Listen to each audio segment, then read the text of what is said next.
I have one really good bit of advice and a prescription for dealing with the stress of Arsenal losing a preseason game. Stare out into the Pacific Ocean. This is the Arsenal Vision Post-Match Podcast. My name is Elliot Smith. You can block me on Twitter, Yankee Gunner. Yeah, I am currently not worried about losing to Manchester United at MetLife Stadium in preseason because I am currently staring out over the Pacific Ocean from Hermosa Beach, California. There's actually a lovely volleyball tournament taking place in front of me. So a very bizarre environment which to record this podcast. As you can see, if you're watching on YouTube, I am in a hotel room because I don't have a home here, which is a shame because this would be a lovely place to have a home, frankly. Let me explain how this pod is going to work. We'll talk to Clive here momentarily. Then I spoke to Tim, literally staring into his eyes lovingly. The Tim section will be part of this podcast, but if you're watching on YouTube, because there were no cameras pointed at us staring lovingly into each other's eyes in our hotel room, that will not be part of the YouTube unless I find a way to get it in there, in which case, if I have found a way to get it in there, then ignore me. It's in there and you've enjoyed it. So good. Yeah, we're off to a flyer here. Arsenal play Barcelona, obviously, on Wednesday at MetLife Stadium. No, they don't. They play at SoFi Stadium. They played United at MetLife Stadium. There you go. We'll be at that game as we were at MetLife whenever that was. What was that, Saturday? Saturday. Who knows what day it is anymore. And so, lots to cover from that. But here with me now is Clive, all the way from, I guess, 8 hours of time difference that we are currently experiencing together or back over in sunny old England. And Clive's on Twitter, Clive PFC. Hello, Clive. Hello. Yeah, I'm I don't know what time of day it is. I don't know what day of the week it is. I'm a little bit upside down, but I'm always thrilled to see you and talk to you. And I think there's a little bit of meat on the bone here. I think let's just get stuck into it right away, okay? Forget whether it matters or doesn't matter or the caveats. Let's just get rid of that. We got to see Declan Rice, Kai Havertz, and Martin Odegaard play in midfield together. For me, that is the big headline from that match. We got our first look at what I believe will be the midfield that Mikel tries to pick for most of this season, assuming that he can get it to work. What are your early thoughts on what that looked like on the pitch for the first time? So let's see if it is the midfield. I think, if anything, what's really come to my mind is we need to get to a place where we don't know the side. And this is step one of that process. And I don't think we're all comfortable with that. I don't think we're comfortable with all the combinations. I don't think we're comfortable looking at people standing in different places, making different runs. We've got an absolutely perfect picture in our minds of the starting 11 last season and how they played and what their roles were and how it gave us control. And we know this. Everyone listening knows what we do and how we do it. On a good day, what it looks like. And then we did something else. And then all we can do is get the tracing paper out and try to overlay what we did on Saturday night versus what we expect to see for the start of the season. And that's when you get divergence of opinions. And I'm starting to think we need to all take a breath and say, okay, we're not sure what the players have been told, what their roles are. What we do know is how we played last year and where we went wrong. And in some ways, what the manager's trying to do is to fix the problems around depth by creating new combinations. And he tried that on Saturday and it worked for 80% of the game. We fell asleep, made 2 mistakes, and they run away with the plaudits. But actually, overall, it was a positive step forward. Yep. And the dog trying to get a word in edgewise, but I'm sorry, we do not have any listeners that speak dog as far as I'm aware. I'm sure we have lovely dog listeners, but we are going to primarily speak human today. So apologies to our dog listeners out there who want to hear what the dog has to say. I think there were a lot of changes in the way we set up for the United game because we didn't have Zinchenko playing. We opted not to invert the left back as much. We inverted the right back, right? And Timber inverted. So that meant that Rice was more on the left side a little bit, left half space. So he didn't really connect to Odegaard all that much, but that's not surprising because of the zones of the pitch he was occupying. But in terms of Rice in general, from where I was watching, what I saw as a player who I think is still figuring out how to make himself available for his teammates. There were times that I thought he didn't necessarily do the best job getting free of his marker, getting out of the creating an angle where the center backs could get the ball to him. And I thought he played within himself. There were times he could have turned and done one of his runs up the pitch that he's so known for, but he seemed very intent on first time back to the defender, or, first time giving it to the player nearby. Just looked like a guy figuring out what his role in this side is and learning to play the Arsenal way. Did you pick up anything important or relevant from the way Rice played that you think is interesting for the next few games to look at?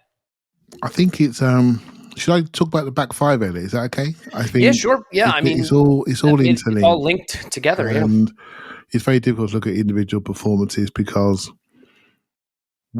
they got to know us, get to know us, and we've got to get to know them. There are opportunities for us to get the ball bounced back to him, and we turned away from him. So yeah. So if you look at the back line setup, right? So we started with Tomiyasu and Timber at fullbacks, right? So let's talk about them first. Timber, nice game against MLS All Stars. In this game, did some stuff early in the game that looked quite pretty, particularly with Saka. Did one move we can all remember in the corner. But actually, I thought his positional discipline was poor. I didn't think he stood in the areas. If he was told to invert, I don't think he inverted enough. I think he got attracted to Saka and wanted to help him and didn't get back into his position. Now, he may not be fit enough yet, so he was jogging back, going forward in a Ferrari, coming back in an Uber, right? So basically, he was not where he should be. So what was happening? When you start to see William Saliba on the right-hand touchline, I've got a question mark about that. Because I think his best position is essential in the three. So if you know what I mean, in our 3-2, I think he's a supreme sweeper, and he's the man I want to see there. Other person I want to see in that sweep position is Ben White.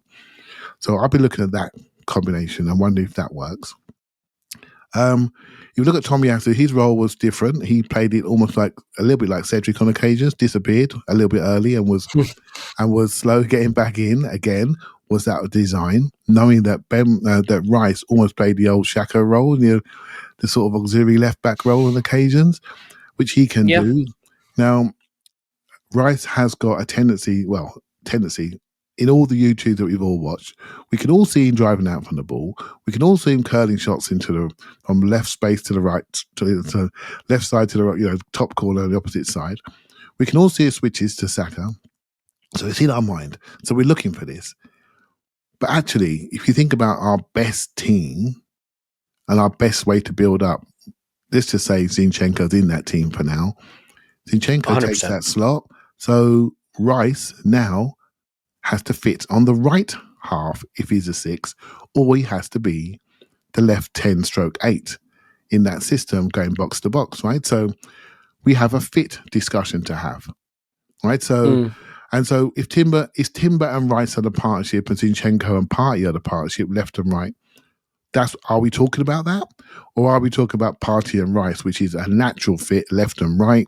Rice disappears, hasn't got to sit and look, disappears, goes box to box and really challenges that left-hand side and does all the things that we saw on the YouTubes. To be discussed, Elliot, to be discussed. I think when you're trying to assess players, difficulty is knowing what the coach told them.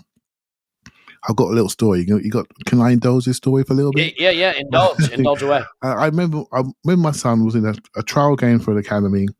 He was playing right back. Another guy was playing left back. And only one person getting the academy.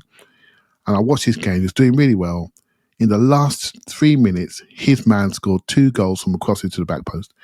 And I was devastated, thinking, that's it. He's not going to make it. And then the coach came over to the other guy and sent him off. And they signed my son. I goes, well, his man scored 2 goals. He said, no, we told your son to get him 5 crosses. Every touch was to go forward and never let your man beat you. Whereas the left back got beaten countless times, didn't put any crosses in. So to my mind, watching from the outside, conceding 2 goals in the back post, they can fix that. So sometimes knowing what the coach has told you to do allows you to fully judge what we're seeing. And I think in this case in pre-season, we're not sure what the coach is telling them. And that's why I'm holding back some of my judgments and based on the configurations that we're seeing currently so far. I think what you brought up is really, really important, though, that there may be a partnership idea in Mikel's mind between Rice and Timber versus Partey and Zinchenko, in that, Partey has been the sort of right-sided pivot with Zinchenko in our sort of 3-2 build-up. Yep. And what we've seen is, Rice is more of a left-sided midfield slightly, or left side bias, at least where he's played. And maybe the idea with Timber is that Timber will invert and allow Rice to play more on that left side, and then he's going to have more natural access to Havertz, whereas Timber will be looking to connect to Odegaard, who maybe will come back and get the ball a little more off him and create the link to the attack.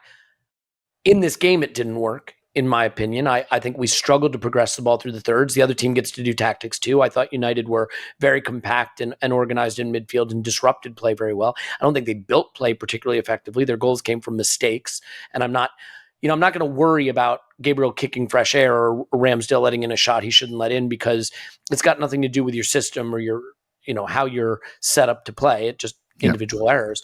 But I thought that just the connective tissue wasn't right. The pressing didn't look right. There were little things that I still think players were figuring out. One of the players that I thought looked a little bit lost to me was Eddie Nketiah in this game, in terms of when to drop and try to connect, when to go, how to get involved. And then when he did move out to the wide positions, I don't think he's a wide forward. So I think he struggled a bit in that part of the game. It does lead me to start to wonder, though, because I assume Balogun's probably going to go. Do we have the platoon of players to play striker that we need? I mean, Trossard looked really good at false nine when he played there last season, or at least, I thought he deputized reasonably well in Jesus' absence. We know Havertz could play there if called upon. Do you think we have enough options behind Jesus at the center forward position to play the way we want to play? Because I'm not sure Nketiah is quite developing into the role, Okay, so let's take the forward part of the pitch a little bit. I think if we were playing for points in this game, I think we'd have moved Havertz to centre forward. Mm-hmm. I really feel that. And obviously, I think Partey and Rice would have played. If we were playing for points at Old Trafford, that's what I think we'd have done. Mm. Because knowing Manchester United, what they want to do, we now know what they're trying to do. Can I stop you for a second? You mean assuming Jesus doesn't start, right? If it hadn't been Jesus, you know what? Or do you think it would have been Havertz instead of Jesus as well? I'm throwing this out there because I was just curious. Yeah, one thing we couldn't do last season, we couldn't play over the press. We didn't have the ability to play over the press. I think Havertz gives us an opportunity to play over the press and to discourage teams like Manchester United that want to kick our legs off early in games, in our half, create transitions, and go long and turn us around. So we need to take those teams back. And we weren't able to do that last year. If Saka couldn't hold it, we couldn't do it. And so I do think, potentially even Jesus starting left and Havertz in the centre, that could be something that we do for some of these big Northwestern games. When I say Northwest, I'm talking Everton, Liverpool, Manchester United, Man City, that part of the world, right? So playing over the pressure to create time for us to play. Remember, we've got substitutes. It's not a drama if Martinelli, someone sits for a game. But having that ability to hold the ball, to stop teams pushing onto us and create doubt in their minds is something that I think we need to do. And so in this game, I felt, going back to maybe Eddie a little bit, the one thing Eddie struggles with for me is his ability to link up. He arrives at the ball too late. Elliot, we've had this discussion. Remember the discussion we had about him arriving at the ball too fast and bouncing off him? The one time he arrives, sets himself, we spin the ball out to the right-hand side and we look really, really good. His ability to read when the ball's coming forward and when he needs to drop in and roll in is just a bit slow. Now, I felt this always, but I will caveat little feet movement with it's almost like for those people that have Formula One, when you're doing a practice session, you're never sure of the tyres because you don't know how much fuel each car is running with. Arsenal in these pre-season games, sometimes they train on the day. And the other team looks incredibly sharp. And you're thinking, why are we looking heavy-legged? Because we may have had a heavy session on the day. So I'm desperate not to look at what my eyes telling me. Gabriel, just one more step and he doesn't miss that ball. That could be a heavy leg player who's trained all day. And he talks about load, adding load to certain players, overloading some players and sitting other players down. So I'm conscious we're not scientists in this regard. We're not sure what we're watching. We just know, and you were there, mate, they look sharper enough, didn't they? They look sharper, more intense, more aggressive. And we haven't said that for a long time watching our team. So I have to caveat by saying we're in an exercise here to build fitness when it really counts in the season. And maybe Manchester United are an exercise on building belief. And we came along at a good time. Let's give them a slap. And that gives us belief to recover the 10 points we finished behind Arsenal last year and really make a proper push for top end of the league. Yeah, and Mikel said this in his post-match press conference. Look, I mean, they played with tremendous intensity to win the game, and that's good for us. We needed that challenge so that he could see what's working and get some film to be able to study on how the midfield worked and where the players were in position, not in position. MLS All-Star Game was a hell of a lot of fun. That level of competition probably doesn't teach Mikel much of anything about his team. This was a combative game played at a good level of intensity with the opposition, and I think it teaches you a lot. It is, look, positional football, as we've learned, takes time for players to understand and grasp and be effective at doing. Last summer, we integrated two important pieces, Zinchenko and Jesus. But to be fair, they were coming from a club and a system. They were teaching us. Yeah. That was actually quite similar to where we wanted to go too. Now you add in Havertz. Now you add in Declan Rice. Now you take Zinchenko out of the side and invert on the other side with Jurriën Timber. And instead of Jesus up front, you put in Kedia. And it probably shouldn't surprise anybody that the connections are a little broken. And the distances did not look right to me, especially in the center of the pitch. And I don't think that's surprising. What did worry me a little was off the ball. There were some things off the ball that worried me. And Clive, time and time again, United were able to get a late runner into the half space, just in front of our back line with pretty much nobody around them. And whether it was Odegaard switching on, realizing he had to track late, or it was a Martinelli coming back to track late, or it was, for the goal they score, actually, Fernandez, the shot that Ramsdale should save, he cuts in on his left, and there's no one in that zone to contest the shot or to take the ball off. You know why that was? Because that was worrying to me, those spaces in the half space. Yeah, go for it. Yeah, please. Well, mate, both our fullbacks I was not happy with. Fullbacks stabilize you. Forget the system you're playing, right? The fullbacks stabilize you. They need to know when to drop in. They need to know when to push on. And I felt they were too high, too early, too wide, too long. So what does that do? Rice being who he is, he's like a Xhaka with more power in the engine. Mm-hmm. He's happy dropping into left back. So he drops into left back. When they chop inside, who drops into number 6? Well, it's not going to be, Thomas Partey's not there, right? So Timber's on the other side. He's blowing because he's had a tough training session. So literally there's nothing in the middle.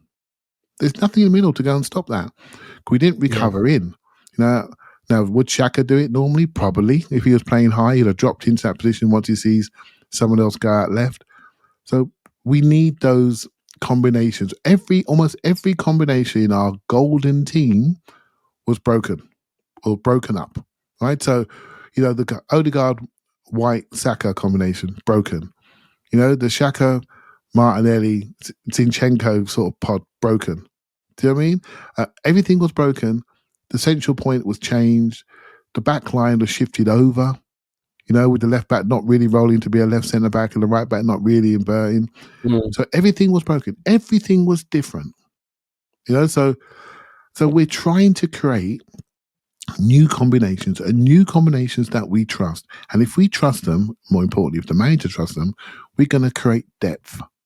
Because we all know the data and the numbers about how many changes we made, how many system changes we made, which is basically 0.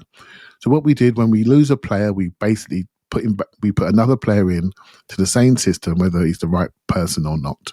And I think what we're doing now feels ugly and it feels painful, but it's going to be invaluable if we want to maintain a multi-trophy attack.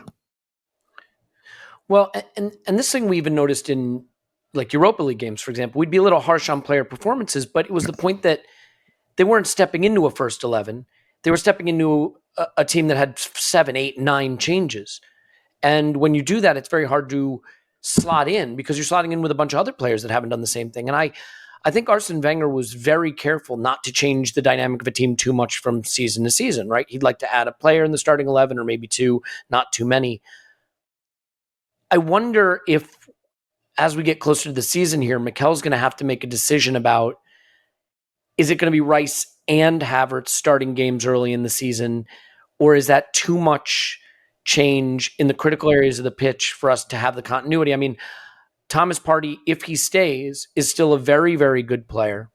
And Declan Rice cost £105 million. I'm not saying he should just be a rotational option or anything like it, but if you ask me what's going to give Havertz the best chance to slot in and have success in that position early in the season, for me, it would be having Zinchenko and Partey back there, creating continuity from last season.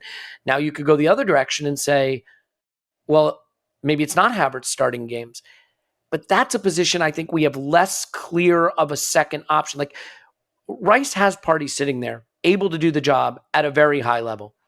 Behind Havertz, it's all a little bit of a who knows. Maybe it's Trossard, and maybe that is the player who starts the season. But do you think, depending on how the next few preseason games go and how Mikel feels the integration is working, that we may see it be an either or, a Rice or a Havertz to start the season, but maybe not both, or maybe, God forbid, even that it's Partey and Trossard starting the season, and Rice and Havertz have to take their time to figure it out and get in there?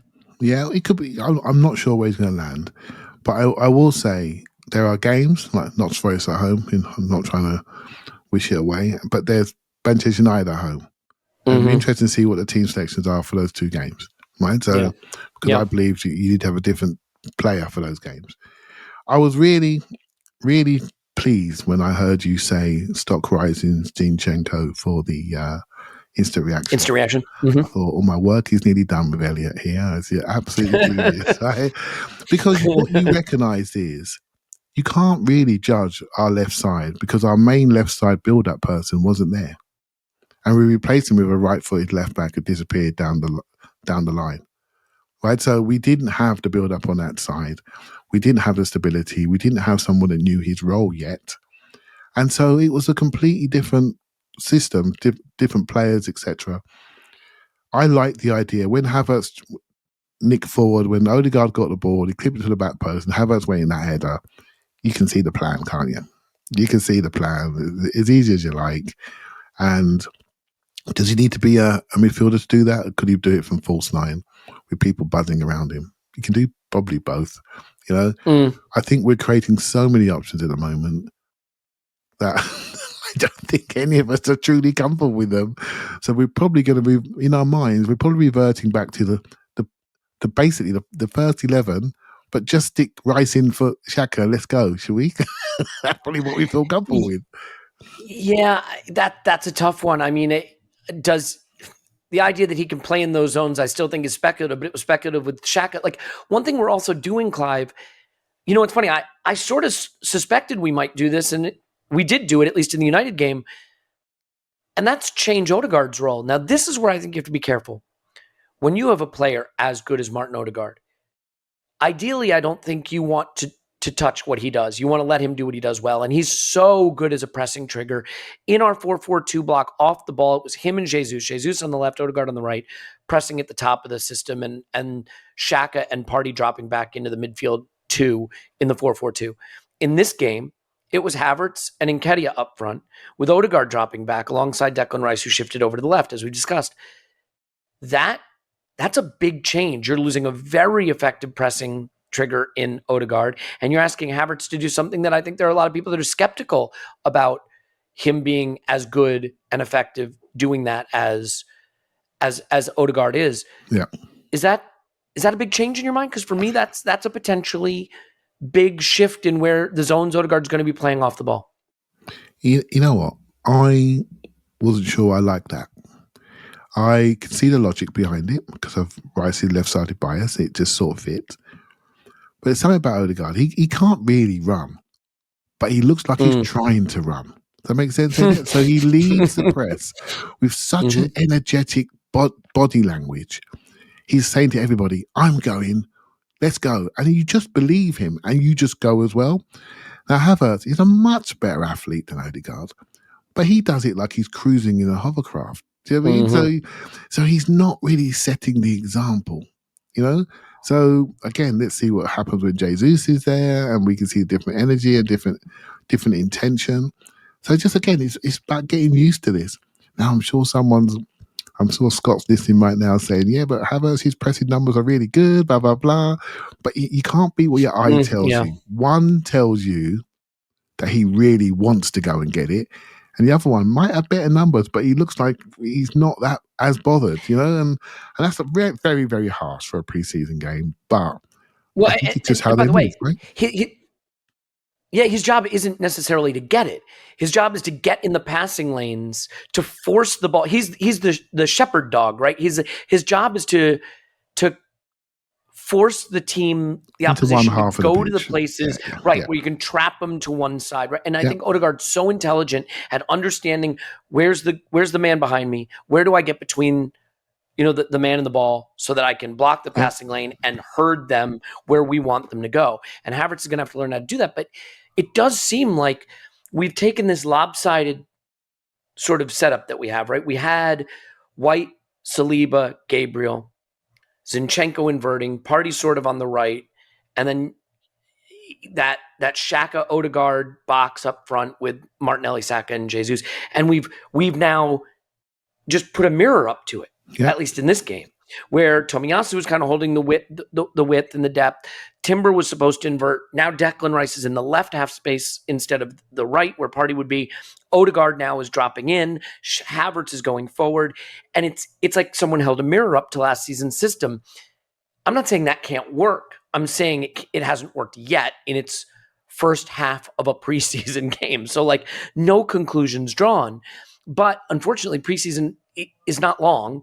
There's Barcelona, there's Monaco, and then it's the Charity Shield, and then it's Forest at home, when the games matter. Yep.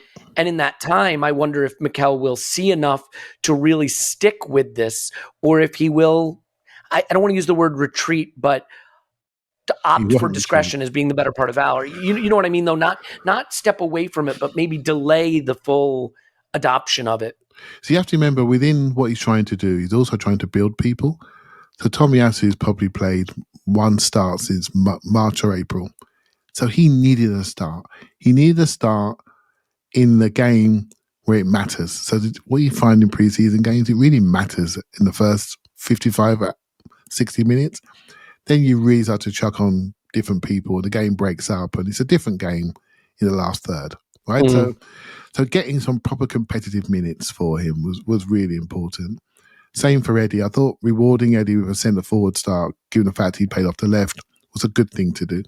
So he's been rewarded. Saka starts every game, right? And they know he's a problem. I don't want Odegaard's role to change. There are lots of people, smart, tactical people on Twitter saying he should change. I don't want him to change. You tell me why 15 goals and 10 assists something needs to change about that. I can't see that, and I see that right hand side, by the way, with Ben White, Saka and Odegaard. I don't think it's much better in the league. So I'm happy with that staying similar. Not all the time, obviously, because Ben White was nearly exhausted towards the end of last season, so was Saka, but we need to make one more signing potentially, and we got the depth in Timber, and we can do things with Odegaard's position now. So, but I think there's a level of we're looking at these shiny new toys, looking at combinations. But I also don't want to disrespect people like Ben White and Thomas Partey, who I think are very good football players, and they remind us every single week. And let's not mess about. They're good players. Whoever Thomas Partey stays, different discussion. If a big offer comes in, but I think people maybe respected him, maybe respected Kieran Tierney a little bit more after this game than they did before it. Interesting. I thought it was a pretty poor game from Tierney personally. I mean, he didn't play a ton, but I tend to agree with you there, if I'm honest with you, Elliot. I know that a lot of people said he played well. My personal view is, and I know Andrew's view as well, if he's listening, we know Andrew, we talked to him. Mm-hmm. Our personal view is, I just don't think it's a style fit.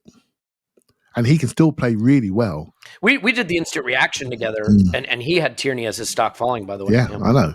But I could have guessed that before he said it. Right?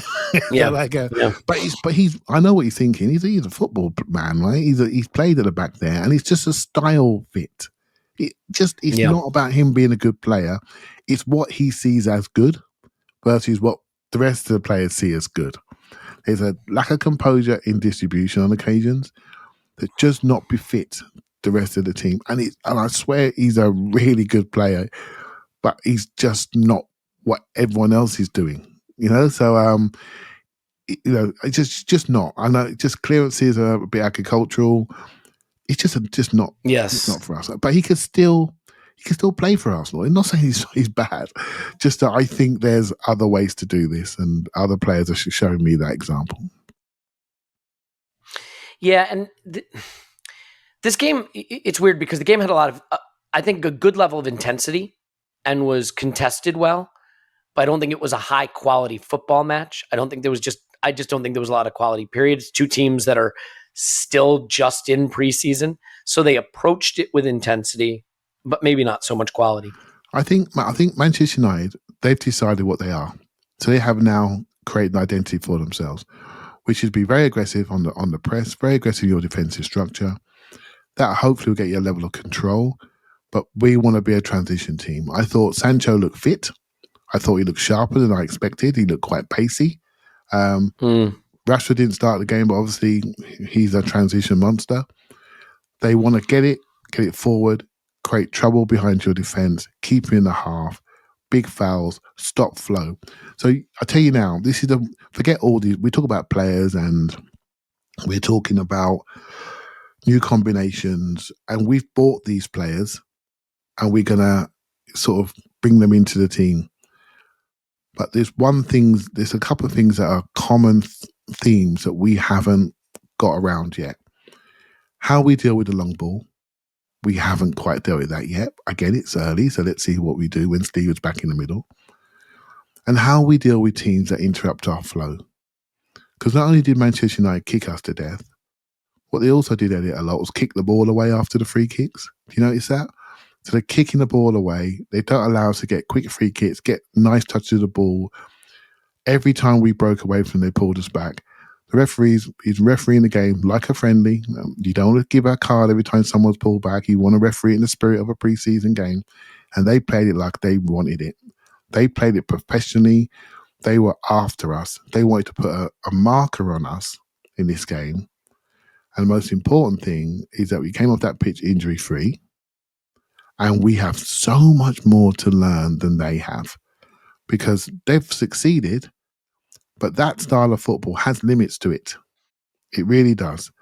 Because when you can get around them, that first aggressive, what are you going to do then? What are you going to do then? Where are you going to go? Can you build up from the back line? When we do drop off early and take your long ball away, what are you going to do then? So they have limits, and we are developing new limits for our team, and it will hurt. It may even hurt until the start of the season. I think we have a sneaky hard start, but we don't want to be in a situation like we have been for the last 2 years with tired players, injured players, and losing confidence when certain key cogs were taken out of the team. This derailed the last 2 seasons, and I don't want that to happen on the third season. So I've been saying that for 2 years. So I've got to hold my hand up and say, I want this to be worked through, because the benefits we will see in March, April, and May. Yeah, it'll be very interesting to see how and when Mikel chooses to integrate the new pieces. If it's right away, this is it, this is how we're going to play, and we move, that's it, it has to work. Or if there's, a bit of a pause button hit on the evolution, and it's Partey and Trossard that start the first game, or it's, maybe a Partey and a Havertz or a Rice and a Trossard or something like that. I think you do wind up in a weird situation in some respects if your backup, so for example, if Zinchenko isn't available, if your backup isn't just to replace Zinchenko, but to rotate the whole squad around to the other side and invert the left back and slide the center midfielder over to the left half space, which is why I think Kivior could be an important player for us, because I think he is the one of the backup fullbacks that can come play the Zinchenko role, not at the Zinchenko level, because your backups are your backups for a reason, right? He's not as good as Zinchenko, but he's the one I think that is a little more comfortable doing that and gives Mikel the ability to go more what we'd consider like for like in terms of our system. So it will be interesting to see how all these pieces fit together. And when Mikel decides to really roll out all the new pieces together. This was our very first look at it on a bad pitch in front of 82,000 people on a humid day. Still early on in preseason. I think the most exciting thing that happened was a fight in the stands. So, it was just that kind of day. As just a final thought here, looking ahead to Barcelona on Wednesday, Gabriel went 90 and Odegaard went 90 against United. So it wouldn't surprise me if they don't start the game. We see a little bit of a different setup. Yeah. I do think he will probably want to get Rice and Havertz out there together again, is my instinct. He may not. He may try Party with Havertz or Rice with Trossard, to start to see what pieces look like they can integrate more cleanly. What are you looking ahead to Barcelona? What do you think he might want to learn from that as we continue to just sort of understand the way these pieces fit together? Yeah, we're not sure what's going to happen because it's a load discussion, isn't it, on how they want to load people, where they want to be at the start of the season, etc., etc. So we're not sure. I mean, a week or so ago, Rice is on holiday in Portugal, right? Next minute he's out there in this game. So we just got to be wary of the fact where they are in their preseason. Some are internationals, came back for international games, under 21s, etc., and some are ready to go, look quite fit, done a lot of work. So let's see what we do. I do think Gabriel should have a sit down. Interested to see Kivior and Saliba play together. We got combinations now, haven't we? We've got so many combinations. We're going to have selection arguments again, Elliot. Because we could do so many different things. When this all kicked off with Havertz and Rice, I was adamant that Rice was going to play left 8, 10, shall we say, box to box, straight line, back post, carrying the ball, banging shots, adamant. Then you start to read things about Thomas Partey potentially being sold and Havertz being bought. It's suddenly, hold on a minute here, there's another plan. And so I stepped back from it. I stepped back from trying to be right about what we're trying to do. Football's not a perfect game, right? So I think the most important thing is develop the combinations that we can change in-game or select for a particular team. And those players need to be comfortable sitting down. I don't care what their cost is, because we might have another game around the corner, which is very, very big. They need to be ready for that. And we haven't had that luxury for 2 years now, minimum. Yeah. Well, we get another look at it on Wednesday. It's great in a way. If you're able to step away from the angst and the concern for a minute, this is fun because we get to see how all these new fun, exciting pieces fit together, but with nothing on the line. It won't be fun against Forest because it matters. It'd be fun if we're winning 5-6-7-0, of course, but it won't be fun seeing, that didn't quite work, this didn't quite work, but it can be fun right now. And so try to enjoy, the fun of, is Havertz going to develop a relationship with Martinelli, or, does Rice understand, where he needs to be in relation to the inverted fullback? All that stuff can come together right now. There's time for it. Whether or not it'll come together in time for the season and whether Mikel has to make some hard choices when the Forest game rolls around will be very, very interesting to see. Do want to thank everybody we got to meet in New York. Obviously, Clive, dreadfully sorry that you are not able to be out here, but it was a wonderful time in New York and a chaotic time. The event in Union Square was just unbelievably packed, and the amount of Arsenal tops you saw out and about in New York City over the weekend and the end of last week was incredible. Got to meet a lot of wonderful people. Going to be doing the same here in LA, so that's always super fun.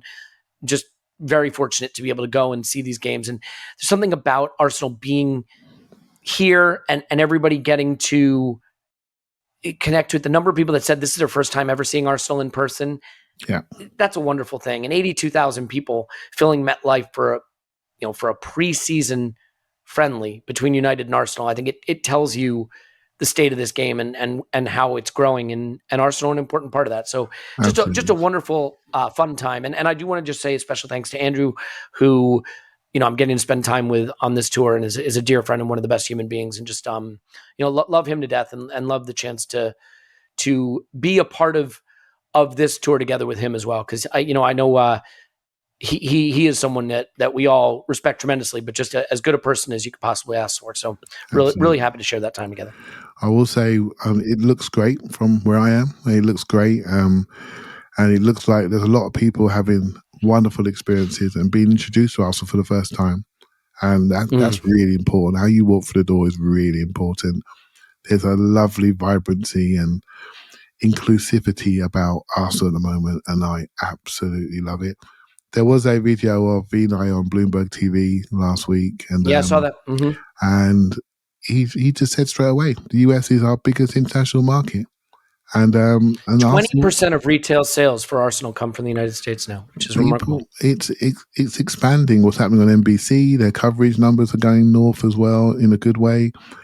It's expanded. We know it's a global game, and we try to make sure we do that on our podcast to make sure we are aware of the people that don't get to go and try to give them that experience as much as we possibly can, but what we see in the stadium. And now it's on your side of the world in the US, and so it's so interesting to watch people from different backgrounds, how they connect to the club and how they do it and what their fan experience is like.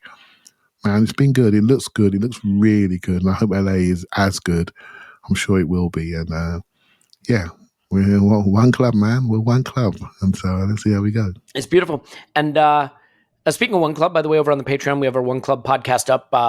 Tim and Clive did something on the women's game, the Women's World Cup. So there's that if you want it. We'll have an instant reaction after the Barcelona game, but we'll also have all this stuff here and continue to try to get everything out while the tour is going on. Come Friday, everyone will be heading back home, and we'll get back to our normal recording environments and recording schedules as expected. So wherever you are, I hope you're doing great. I know there are a lot of people that, wish they could be on a tour, the club could come to them, and I certainly hope you get the chance to do that. And for the people that are able to enjoy this, just soak it up, because it is a lovely time, especially in LA, which is a beautiful place to be this time of year. So we'll leave it there. Tim's coming up next. Did a little bit with Tim. You can hear the crackle in our voices as we stare into each other's eyes in person. A very, very weird experience, but we'll leave it there with Clive. Clive's on Twitter, ClivePFC. Thanks, Clive. Thank you very much. Okay, 2-second break, and then Tim will be up after this. Okay, and now I am joined by Tim, although in a really weird and surreal act of podcasting. I'm literally staring into your eyes in person. It's deeply uncomfortable. We're in a hotel room together looking out over the Pacific Ocean and a volleyball tournament in Hermosa Beach, California. So Tim's on Twitter @Stillmanator and literally sitting here in the room with me. Hello. Hello there. You've made that sound quite romantic, actually. It feels romantic isn't quite the word, but there is definitely a sort of strange quality about it that I have to admit I'm quite struggling to process at the moment. So first of all, welcome to the U.S. Welcome to the official Arsenal U.S. Summer Tour. How are you finding it being out here? Yeah. So this is my first ever time in the US at all. So got here yesterday, landed kind of middle of the afternoon, LA time, which my time, London time, was late in the evening. So powered through 26 hours without sleep, had some good sushi, some beer, some wine, red and white, some margaritas, drank everything, and then passed out for about 8 hours. So it's great. One of the really funny and wonderful things that happened is, as you do, you got here and you're with me and Andrew, and we all sat down to have our first drink together and welcome you. And so we took a picture together and you posted it with really no information about it other than I'm in LA, posted the picture. And I guess there were some people who went CSI, enhance, digitize, enhance, and figured out from the background where we were and came by and said hi, which was pretty cool. So I thought that was kind of a neat thing that happened. Yeah, it was really nice. There was one guy, Dave, who just lived around the corner. It was I just live about a minute away from here, so I thought I'd come down and say hello. And then a couple of, it was one Moroccan guy, wasn't it? And his friend, who's from around here. And just absolutely amazing to come for me, so far, 11-hour flight, post a picture, and then people say, oh yeah, I saw your picture and I live a minute away. It's just, really surreal, but really, really nice. Yeah, I agree. It was great. All right, so let's get to the meat of things. Let's do this. Before we look back, let's look ahead. Arsenal will play Barcelona on Wednesday at SoFi Stadium. Maybe a weakened Barcelona having evacuated everything that had been in their body over the last several days. So we'll see. Hard to relate. Touche.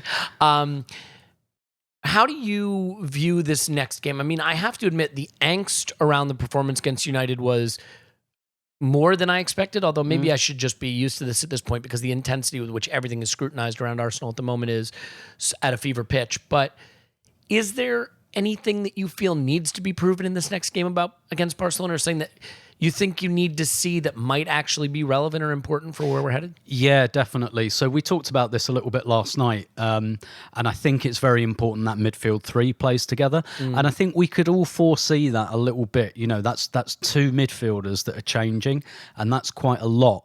And I think we saw in that United game, you know, Declan Rice, Kai Havertz, not quite there.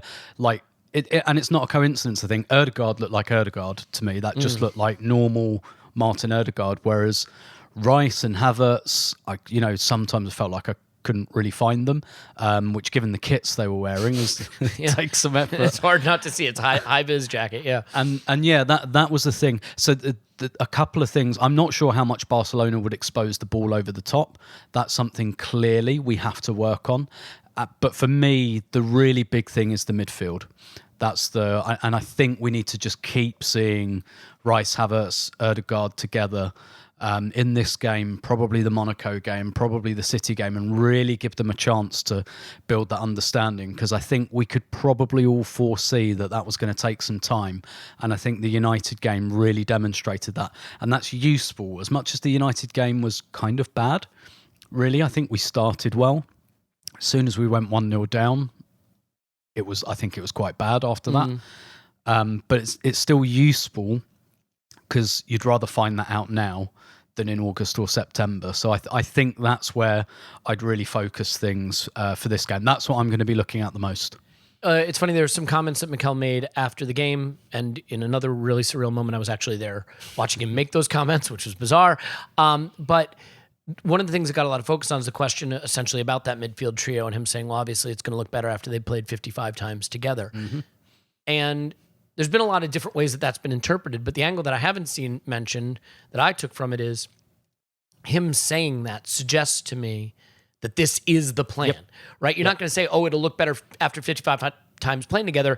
If the plan is to move it around, you might say, well, we're going to experiment with all kinds of different midfield formations and setups, and Zinchenko might play there, and we have other players. He didn't say that. No. He says it's going to look better after 55 times together. So do you think that comment, combined with the fact that we did see it, means that, you know, he really expects this to be what's got to work, and that, you know, some of the hypothesizing about, well, Zinchenko could play at the left 8 actually, or maybe it'll be Rice and Partey, is all a little bit more fan guesswork than it is what Mikel expects? Yeah, definitely. And I'll admit some kind of maybe some confirmation bias, because that's just what I've always thought from the beginning. Because like, the money we spent on Kai Havertz, that's not a rotation player. That's not, to me. Like, don't get me wrong. I agree with what Clive says. Like, I think we will see him up front in maybe a plan B scenario. But I mean, I think his presence in the penalty area is something we'll use anyway from that position. But for me, it was just like, we spent 65 million on Kai Havertz. That's not a rotation player. And there's one spot in the team that's there. So I always expected that. And yeah, I mean, similar with Declan Rice, I think all of us kind of thought, well, Rice is going to play, you know, the Partey role, as it were. So I was definitely expecting that anyway. Like, the one I'm less sure about is Jurriën Timber. And I don't mean that in a bad way. I mean, like, I'm still like that to me is still a curiosity, but I've always been of the opinion it's going to be Rice, it's going to be Havertz, it's going to be Odegaard. And what I was actually looking for in this United game, the thing I looked for the most was who forms part of the 4-4-2 block. Yeah. And it looks to me like it's going to be Havertz and Odegaard kind of dropping back a little bit into midfield, which I'm kind of fine with, but that's another thing we'll have to work on. That's an interesting one for me, though, because I think, so we've talked about this in previous pods, that the expectation I had was that Havertz will stand next to Jesus in the 4-4-2 block, and they'll lead the press, and then Odegaard will drop back alongside Declan Rice. Now, there's a few things here. First of all, I think Martin Odegaard is underappreciated as one of the best pressing triggers in the game.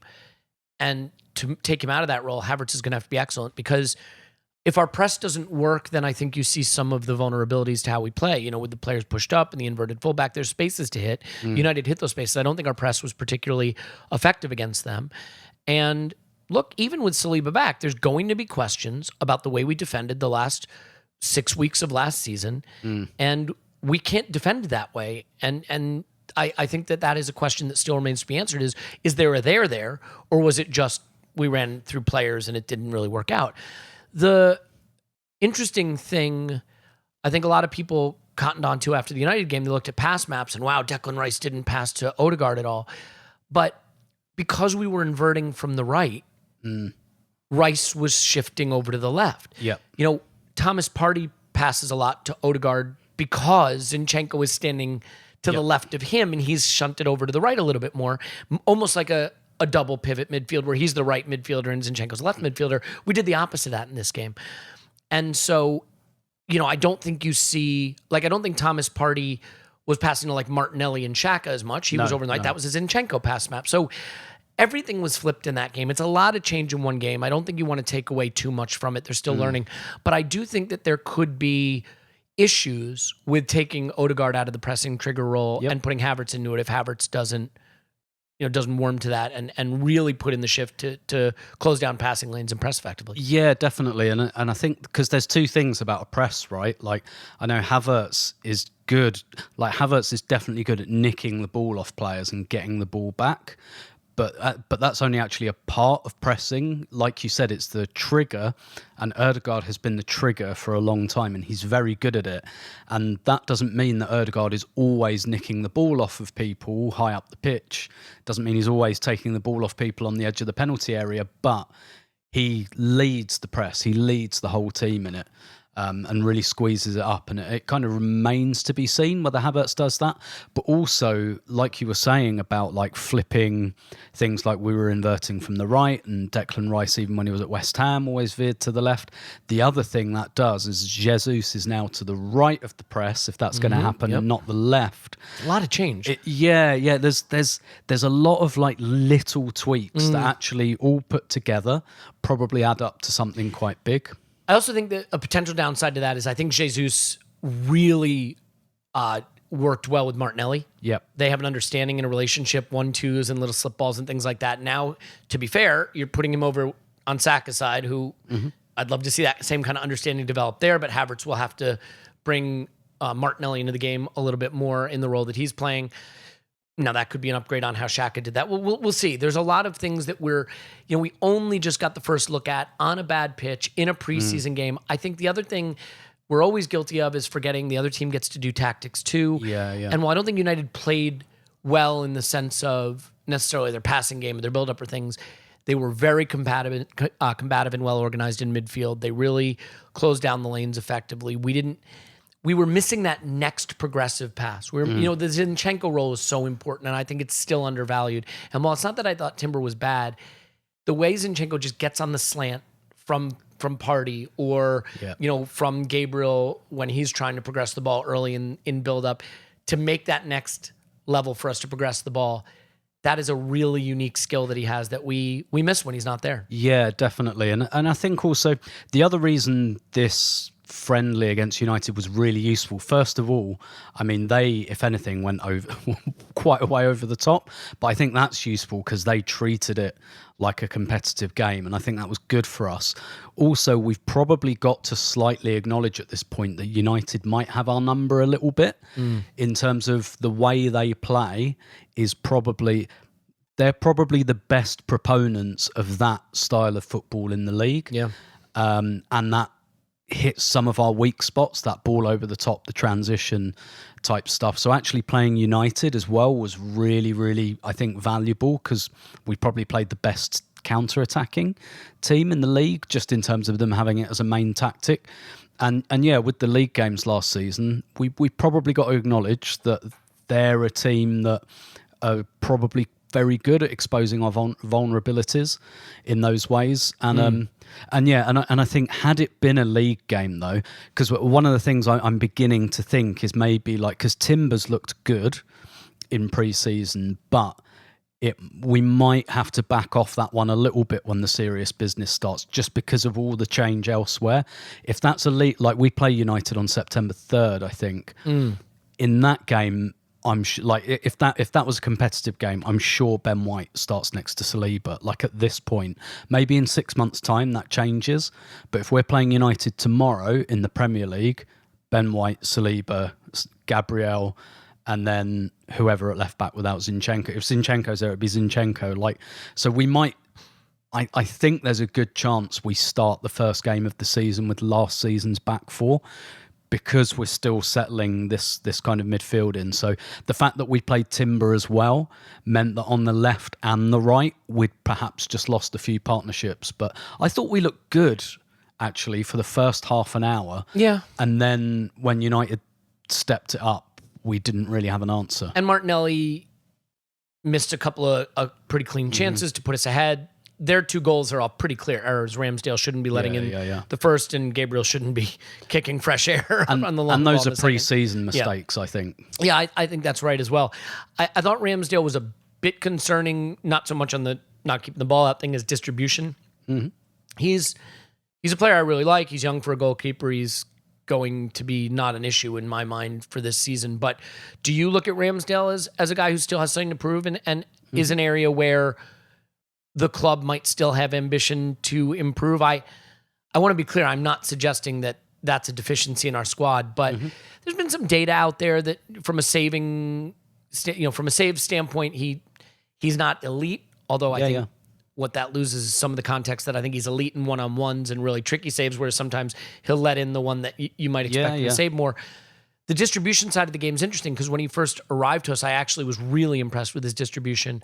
I think it's been a little more hit and miss of late. So is that an area that he needs to really stay focused and improve? Yeah, definitely. Before the beginning of every season, I always do like an article template I've done for years. Like, it's going to be a big season for, and I pick 3 or 4 players for different reasons, and Ramsdale's definitely going to be one I'll pick. Third season, people know him now. And look, I'm with you. Like, I don't look at him as like a weakness per se.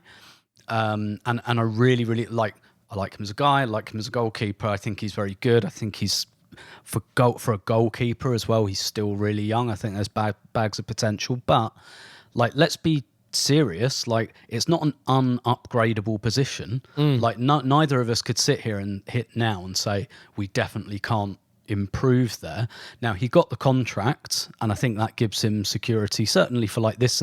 But that's why I think it's such a big season for him, because what he needs to do this season for me is that when we talk about him next summer, we don't talk about him. Exactly. It's just like in the way we don't, like, no one talks about Saliba, like in terms of, could we get another right centre? No, we can't. No, we can't. And I think there's also this idea that every player has to be the best player at their position in the game to be good enough. And that is not the case. I think where I've had frustrations with him at times is, I don't think it's weird. I feel like when he first came, his short distribution was excellent, but he also had some interesting long distribution. He had that sidewinder he could hit and hit a good long pass out. I feel like his long passing has declined in terms of its quality, maybe because he's doing it less, but also that when we're under pressure, I still think he defaults to it a little more than I'd like. Yeah. And I think also that's probably just a symptom of people being more familiar with Arsenal. Everyone knows where everyone stands now. And even stuff like the way we kick off and we go back to that's a good point. They know where we're going to go. So, because what we're not seeing as much of, like, I really remember in his first season, that pass he had like along the floor, to the centre circle, when it's like parts like the Red Sea, and he's got the kind of bravery to go and just roll it through the middle. And I think teams are probably a bit wiser to that. But all the stuff we've been talking about the shift in who inverts and the midfield and all of that, this all goes towards what Arteta's talking about variety. So on one hand, because it's pre-season, we're talking about it with an air of caution, because we understand that things are changing in the team. But what that really might help next season is, because let's face it, this time last season in pre-season, we looked like complete, and we took that into the season. But clearly by February, March, that starts to fade a bit. Yeah. And so maybe this season, it means we can settle it. Like, maybe we don't get like 22 points out of 24. Maybe we're on like 18, 19. But if that can help us do the February to May bit. Yeah. So like what I'd say, it's almost like a plea for fans actually. I think it's unlikely we're going to start the season as well as we started last season. We've never done it before in our history. And exactly. Maybe no one else ever has, period. It was nearly perfect. And so we're not going to hit that standard again. But like obviously we need to be not too far off that. But yeah, I'm hoping that, and maybe this is just like optimist head or whatever, but I'm hoping that, yeah, maybe we won't look as good this August as we did last August, but I'll take that if we look really good in April and not like teams have worked us out. Yeah, I think that's well said. Last thing to bring up just quickly, the Zinchenko factor I brought up as being important. On the right-hand side, I think in Timber and White, you have an interesting battle. You have two players that I think are both very, very good, with maybe slightly different skill sets, but they overlap reasonably well. On the left with the Zinchenko side, we really don't have that. I mean, Tomiyasu looked a bit rusty, as you'd expect. I think Tomiyasu is a good player. I'm not sure I think Tomiyasu can do what Zinchenko does. Kieran Tierney can't. No. I mean, lovely guy. He can't play that role. We didn't see Kivior against United, but what we've seen of Kivior so far this preseason, he's had the techers, he's looked good on the ball. Is he a player who quietly could be quite important for us? Because as much as I like Tomiyasu, I'm not convinced that I think on the ball he can do what Zinchenko does. I know Tierney can't, and I still kind of expect he will go just because he's a player who's probably too good to be potentially third choice at a position at Arsenal. Is there room for Kivior, given that we know Zinchenko just won't be available every game of the season, to step up and be that guy who can play that role maybe better than the other options? I really think so, and I really think that's why we bought him. So when we were experimenting last season with Partey at right back and all of that, and we're doing a lot of experimentation about inverting from the right, I think when we bought Kivior, it was very like Nathan Ake, right? It's like, you're a left centre back, but we'll play you at left back. And actually, even in the Nuremberg game, at first you saw like Gabriel and Kivior flip a little bit. So actually Gabriel was out at left back, and he kind of did that role at Anfield in April as well to take on Salah. So I think there's a lot of adaptability, but yeah, definitely. And I always think it's interesting when you bring a player in January, particularly one who you're kind of trying to develop a bit into the league. Quite often you'll see them, once they've had that little bit of acclimatization, people aren't really talking about you or looking at you, you get that pre-season in. Like I think Kivior is one of the players, like if you were doing like a most interesting kind of player of pre-season or who wins pre-season, it could be Kivior, particularly because Zinchenko's not there. And like you said with Tomiyasu, I think like it remains to be seen whether he'd want this role in the long term, because it's quite a small role. But I love the idea of Tomiyasu on 70 minutes when we're 1-0 up in a tough game, or let's say we're playing Liverpool and they've got Salah. I mean, I wouldn't mind seeing him from the start actually in a game like that, as we saw last season. But 20 minutes to go, a goal up. I love the idea of bringing Tomiyasu on either flank, quite frankly. And you might remember the Sporting Lisbon Europa League game last season in the first leg out in Portugal, when their wide players were eating us alive, and then Tomiyasu came on. And I don't think Lisbon had another shot after that. And so, maybe he won't want that role in the long term because it's a relatively small one. But, thinking about it from a purely Arsenal perspective rather than his perspective, it's still, I think, a really important role. But yeah, maybe he's just one of those players who, to see the best from him, he needs to play regularly maybe, and I'm not sure that's going to happen.